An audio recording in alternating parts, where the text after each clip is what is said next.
We're continuing our celebration of Dr. Martin Luther King Jr.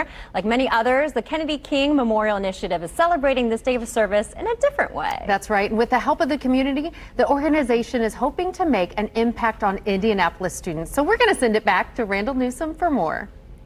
Hey everybody, I'm back in the newsroom talking more about today's MLK Day of Service. We have a virtual project, a new project going on with the Kennedy King Memorial Initiative. I have Daryl with me, man. How are you doing? Doing well. Thank you so much for having me. And I'm just, happy to celebrate the King and his legacy today. Obviously, in years past, there's a big celebration outside. You guys had to switch things up. How are you guys doing that? Today, we're going to be 100% virtual out of an abundance of caution and consideration with COVID-19.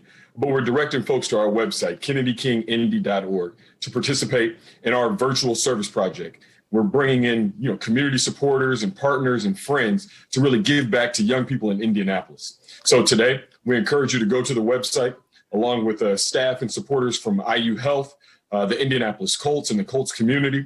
We also have folks from IUPUI and the Office of Enrollment Management and our strategic partners, the Indianapolis Teaching Fellows, to prepare back to in-person school kits for young people here in Indianapolis. How important is that mission right there? Focusing on the kids this year, especially in a time where everything was kind of all out of whack. Right. We hear so much about, older adults and the struggles that they have with COVID-19, but sometimes we forget about the children amongst us. They've been going through a traumatic experience, going in school and coming back home. But how can we make sure that they're prepared when they go into the classroom?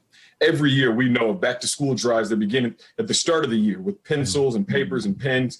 But, we also need to make sure that kids are prepared in the pandemic, that they have a mask, that they have a water bottle, that they have, just hand sanitizer and other things so that they can be most productive in the classroom. For those who are wondering, how does this connect with the message of Dr. Martin Luther King Jr.?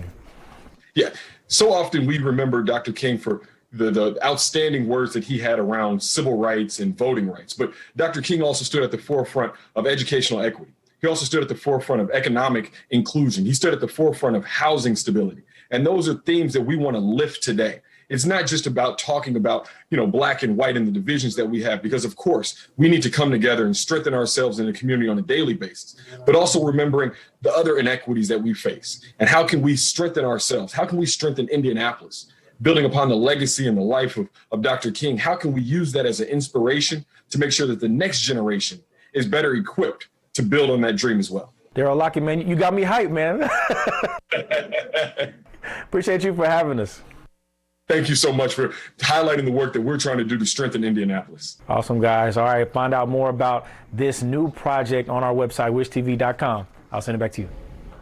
Oh, that's great stuff. And remember, the organization is accepting donations through Wednesday. Find out how you can get involved and make a donation by clicking on the story on wishtv.com just after the show.